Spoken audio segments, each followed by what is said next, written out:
Scouting is really important, and it's not difficult, it's just you have to know what to look for, and I'm going to tell you what that is. So it's really just about kind of picking them apart and just seeing what you can kind of capitalize on and their weaknesses. Hi friends, what's up? Welcome back to my channel. It's Jacoby. Hi, if you're new here, subscribe, like this video, and whatnot. So this is the volleyball channel, so if you're into that, you might as well subscribe. But today, okay, so today we're gonna talk about how to scout volleyball teams. But before I get into that, I wanna have a little segment. You already know what it is. So if you're not already following me on Instagram, what are you doing? It's at jacoby.sims. If you're not subscribed to this channel, go ahead and subscribe. I also have a second channel. It's a vlog lifestyle channel called Jacoby. Go ahead and follow that. I also have a podcast called Secondhand Embarrassment, where I talk about my life as a student athlete and all the other different kind of topics that I want to talk about. So that's on Apple Podcasts and Spotify. It's also on like Pocket Cast. Anywhere that you get your podcasts, it's on there. Just type in Secondhand Embarrassment. I also have merch. Go check it out in the description. I will be doing a reveal video on my second channel, so make sure to go check that out. And that is it for the self-plug segment. Back to the video. Okay, so today we're going to be talking about how to scout a team. So this would arise if you're playing a team and you want to scout their tendencies or their best hitters or their best passers or who's their setter. And this is very important when you're playing college volleyball, high school volleyball, and club volleyball. So scouting is really just paying attention to detail, and it's really just about taking notes. What is on me?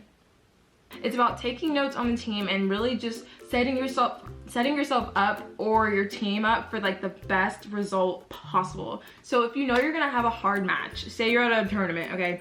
You know you're gonna have a hard match. You're gonna be wanting to scout that team beforehand. Granted, your coaches definitely will already scout the team for you and tell you like, hey, this girl only hits line, or hey, this girl only hits cross. But as a player, you wanna take that initiative and go ahead and scout the other team, especially if you are going to be like playing. Then it's really important to know. And also, even if you don't play, it's also important to know, because you might get thrown in there. You can help your teammates by being like, hey, this girl's gonna do this when the ball's like that. So scouting is really important, and it's not difficult, it's just you have to know what to look for, and I'm going to tell you what that is.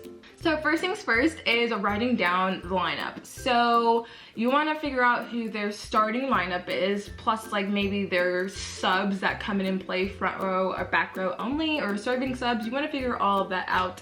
And the reason why you want to know who their starting six is, and then plus maybe 2 or 3 other players, is because obviously you want to see how they're running their offense, their defense, their blocking schemes, and all that. So you want to make sure you know who the starting setter is, hitter, libero, all that stuff, and like the middles and who's matching up with who. So you want to know all that beforehand. So make sure to write down their lineup if you're watching them. Next, you want to figure out who is going to be setting.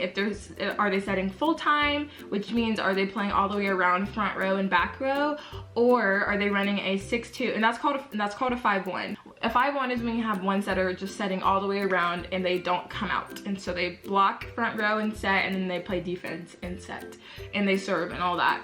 Or you can run a 6-2, and these are just the more traditional ones. You can run a 6-2, which means you have 2 setters and they play strictly back row, and you have subs that come in for that setter when they play front row. So like you'll have a right front and a setter, and they'll sub in together, and then you'll have another group of another couple of a setter and a right side hitter, and they'll come in, and that's how you run a 6-2. So you want to make note of that, because one, the setter dump is a really easy way for setters to score points for their teams. So say if your responsibility on the other side of the net is to block the setter, then you really need to be aware if they are going to attack or not. Because if you're just like standing there and you're like, man, I don't know if she's back row or front row, and they're like, do you know? And then they're like, no, and then she dumps, and you're like, ooh, like that's completely your fault. So you want to make sure you know if the setter is going to be front row or if she's going to be back row, so where you don't have to worry about like a setter dump, and that's another like blocking responsibility you might have. So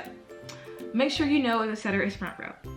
Next, you want to make sure that they're using, or you want to note if they're using a libero or not. So not all teams use a libero, not all teams have to or whatever, but sometimes you'll have a libero come in for the middles. Traditionally, you can have a libero come in for anyone really, but usually they come in for the middles. and you want to note if they're just coming in for a middle once, and you want to note who they're serving for, and you want to note if they're coming in for the outside, and you also want to note what position the libero is playing. So not all liberos play like left back, some of them play middle, right. It really varies team to team, but you want to make note of where they're playing, just so you know not to hit there or not to serve there, mainly because usually a libero is the best passer slash defensive player and the second best setter usually. So you don't exactly want to hit at them, because that way they'll just stay in system and they can score points a lot easier. So you want to keep the ball away from the libero. That's really the objective. So you want to know where she is at all times. Next, you want to track their blocking scheme. So okay, so that means here's the net, here's the right side blocker, middle blocker, and the outside. So you want to make sure that, okay, so basically you want to track their tendencies. So if you see that the middle never blocks the other middle, that's a great thing to know, because you can set your middle more. Or if they have a tendency of only committing to the outside hitter and they never end up blocking the right side hitter, or they single block in the middle, like those are great things to know, because that's where you can kind of attack them where they're weak. Because usually if there's a single block up, the hitter's gonna win that. Usually 8 times out of 10 the hitter's gonna be winning against like a one-on-one block. So you want to know if you're gonna have a one-on-one or are you gonna have a double block every single time, and you need to hit a certain shot to not get blocked. So that's really important to note also. Another thing that I like to pick up on is their serve receive pattern. So meaning usually outside hitters pull back into serve receive, and then if they pass and then they swing out to hit. So usually teams will like to target that hitter because it gives them more to think about and it gives them more like responsibility rather than hitting. So usually those are the people that are gonna get served the most. So you wanna kind of pinpoint, okay, like who can I serve to like put us in the best situation possible?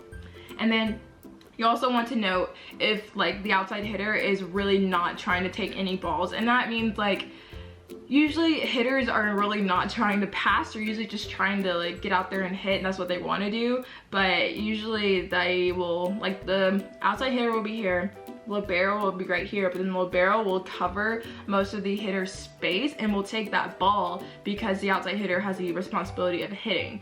But if you serve the outside hitter to the left of them and down the line, they're gonna have to take the ball. So it's really just about kind of picking them apart and just seeing what you can kind of capitalize on in their weaknesses. Also, you want to note where the setter is coming from. So usually the setter will be either like pulled up with someone, or they'll be in the very back court and they have to run up to the net to set the ball.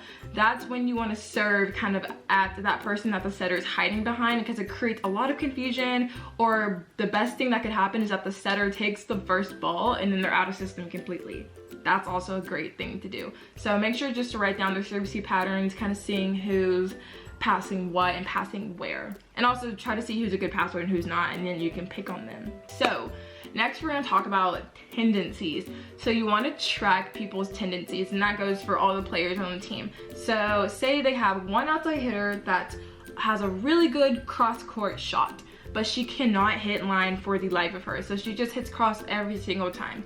You want to write that down and be like, okay, number 21 hits cross every time, no line shot, block her cross. So if you're blocking her cross, that means that she has to go down the line, and usually that won't be a hard hit if she doesn't go down the line, and it'll be easier for you to pick up, or she'll just hit it out. So that's a tendency you could pick up on.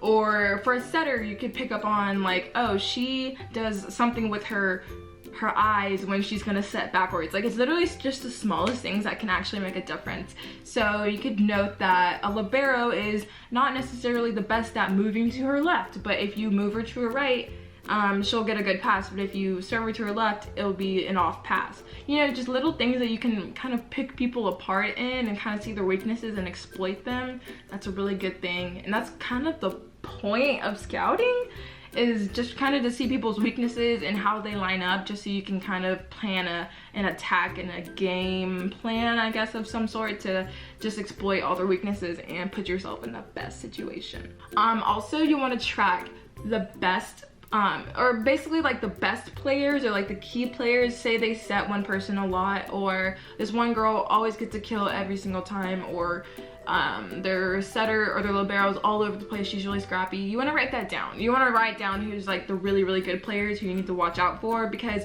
usually when there's a really good player, you're not gonna necessarily stop them from scoring, but you can contain them and slow them down and kind of use that to your advantage. So just kind of noting who's the best player, and then who's like the best defensive player, and then stuff like that. And then you also want to note, like, because there's two outside hitters that play, and usually they play all the way around. You want to note the one who can't pass very well and the one who can, and that is usually like the stereotypical like thing. So one can usually pass pretty well and one is like okay, and they will usually sub out. So but they'll still have to put, like, okay, usually the one who can't pass will sub out for a DS when they have to play back row, but when that person is front row, they have to pull back and pass. So that's when you want to attack them and just go after their necks and stomp on them in a really nice way. So I think my other tip would be to actually like watch the game and see who gets angry and who doesn't, because someone who has like a bad attitude, or they're like really hot-headed, they're really easy to throw off. So you could literally like ace them and cheer really loud and they'll be like pissed off, and it's amazing, and then they like get out of their game and it's just a win for you. So you want to note like attitudes and like who's lazy, because sometimes that happens. Like I've seen some players who just do not go for balls, they're just like meh. I'm like, oh okay, like I'm gonna write that down, like number 6 does not go for anything, will never hit the ground. So that way you can like hit them with a short serve or a tip and they won't get it. So that's something else to keep in mind. Also matchups. So the reason, another big reason why you want to scout is because you want to match up your best players with their weaker players. So say you have a really good middle hitter, right? You want to line up to where your best middle will be with their weakest middle. So meaning that your hitter will get more kills, more blocks, and she'll just kind of dominate that other middle because she's just not as good. And also if you match up like and usually like the other team will rotate, and then say their strongest middle comes to the front with your weakest middle, that's fine, because you'll have another hitter that's lined up that's really good on the outside or the right side, and you can set them and they'll usually have a weaker block on the pin. So it's completely fine. So you really just want to match up to where you're kind of like putting your best against their weakest, and then they'll do that too, because every team strategizes like that. But you'll just take advantage of it more. Like you might go on a run of like 6 or 7 points, but then when you rotate, then you might, you know, not score that many in a row, but you already have that cushion of what you did before. You know what I'm saying? I hope that makes sense. But alright guys, that's it for this video. I really hope you liked it, how to scout. It's really, really simple, but also it's very vital. So I hope everyone kind of takes something from this and applies it, because it will really help you out. Trust me, because if you go in kind of knowing what you're gonna expect from the other team, you'll do, I mean, you won't do exactly like exponentially better, but it's just comforting to know like, okay, I can hit here and it'll be a kill every single time. So you kind of just have a plan instead of just going in like, let's wing it. So that's it guys. Subscribe to this channel if you want. Like this video, it really helped me grow, and we're growing so freaking fast. What the frick? But yes, thank you guys so much. Peace, love, and I'll see you. Bye.